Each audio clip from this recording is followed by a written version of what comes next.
చెప్తే మరి ఇప్పుడు పార్టీ మారిన ఎమ్మెల్యేలు 10 మందితోనే రాజీనామా చేయించి ఎన్నికలకు వెళ్దామని చెప్పి సవాల్ విసిరారు. దీన్ని ఎట్లా స్వీకరిస్తారు? సరే శ్రీనివాస్ గారు, మీకు ప్యానల్ పెద్దలకు నమస్కారం. ఇప్పుడు పార్టీ మారిన ఎమ్మెల్యేల విషయంలో కేటీఆర్ గారు మాట్లాడడం ఏదైతే ఉందో అది కొంచెం ఆశ్చర్యానికి కొంచెం ఇది విడ్డూరంగా అనిపిస్తుంది సార్. 2014 నుంచి 2023 వరకు మనం చూసింది ఏంటి సార్?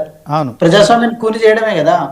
ఎంతలా దిగజారంటే ఏది సిఎల్పి నేతగా ఉన్న బట్టి విక్రమార్కను ఆ పదవి నుంచి తొలగించేసి ఎంఐఎం ఏమో అసెంబ్లీలోనేమో ప్రతిపక్షం అంట, బయట ఏమో మిత్రపక్షం అంట. అంటే అంతలాగా దిగజారిన తర్వాత కూడా మళ్ళీ చేరికల గురించి మళ్ళీ రావడం గురించి వాళ్ళు అంటున్నారు. సరే, వాళ్ళ పార్టీ ఎమ్మెల్యే వివేకానంద గౌడ్ గారు మేము పార్టీని టీడీపీ పార్టీని 2014 విలీనం చేసినామని అంటున్నారు.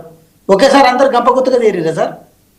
ఒకళ్ళు చేరిన తర్వాత నెల తర్వాతను లేదా 2 నెలల తర్వాత ఒక ఇద్దరు చేరిన అట్లా చేరిరు కదా. మరి అప్పుడు మధుసూదనాచారి గారు కళ్ళకు గంతలు కట్టుకొని ఉన్నారా? మరి అప్పుడు ఏం నిర్ణయం తీసుకోలేదు, కనీసం ఇనిషియేషన్ కూడా తీసుకోలేదు కదా సార్.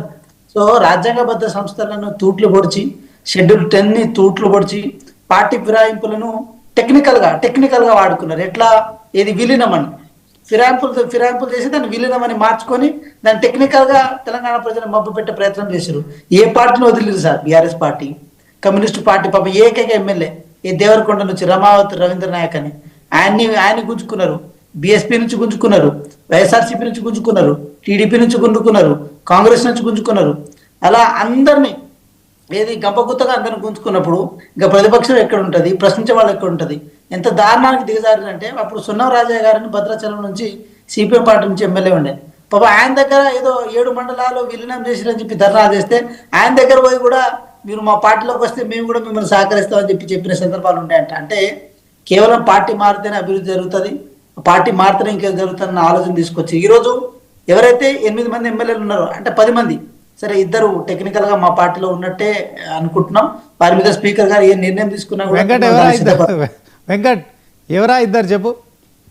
ఇది కడియం శ్రీహరి గారు, దాంతో పాటు దానం నాగేంద్ర గారు. ఇంకా కడియం శ్రీహరి నిన్న స్పీకర్కి ఇచ్చిన దాంట్లో నేను ఇంకా బీఆర్ఎస్ పార్టీలో ఉన్నా అని చెప్తున్నాడు కదా. మాట్లాడినట్టున్నాడు ఆయన. పొలిటికల్ స్టేట్మెంట్ ఇవ్వడానికి మేము తప్పడ్డాం, కానీ ఒకటైతే మేము చెప్తున్నాం సార్, 8 మంది ఎవరైతే ఉన్నారో వారు ప్రభుత్వంతో కలిసి ఉన్నారు కానీ మా పార్టీతో కలిసి లేరు. నేను చాలా టెక్నికల్ గా చాలా క్రిస్టల్ క్లియర్ గా చెప్తున్నాను సార్. వాళ్ళు ప్రభుత్వంతో మాత్రమే కలిసి ఉన్నారు, మా పార్టీతో కలిసి లేరు. ఇన్ కేసు మా పార్టీతో కలిసి ఉంటే మాత్రం బీఫామ్లు కూడా వాళ్ళ చేతి నుంచే ఇచ్చేవాళ్ళము. అదే విధంగా మీరు చూడండి, ఇప్పుడు పటాన్చెరులో గొడవలు జరుగుతున్నాయి సార్. పటాన్చెరులో ఇప్పటికీ ఎమ్మెల్యే క్యాంపు కార్యాలయంలో గూడెం మైపాల్ రెడ్డి గారు, కేసీఆర్ గారు ఫోటో పెట్టుకున్నారు. అదే విధంగా ఎవరైతే కాట శ్రీనివాస్ గౌడ్ గారికి, గూడెం మైపాల్ రెడ్డి గారికి ఇప్పటికే గొడవలు ఉన్నాయి. నేను శ్రీనివాస్ గారు నేను ఒకటి అడుగుతున్నా, బీఆర్ఎస్ పార్టీ నాయకులు ఉన్నారు కాబట్టి నేను అడుగుతున్నా, ఇన్ కేసు వాళ్ళు పార్టీ ఫిరాయింపులు చేసిరు, పార్టీ వ్యతిరేక కార్యకలాపాలు పాల్పడారని చెప్తే మీ పార్టీ నుంచి సస్పెండ్ చేసేయండి, ఏముంది?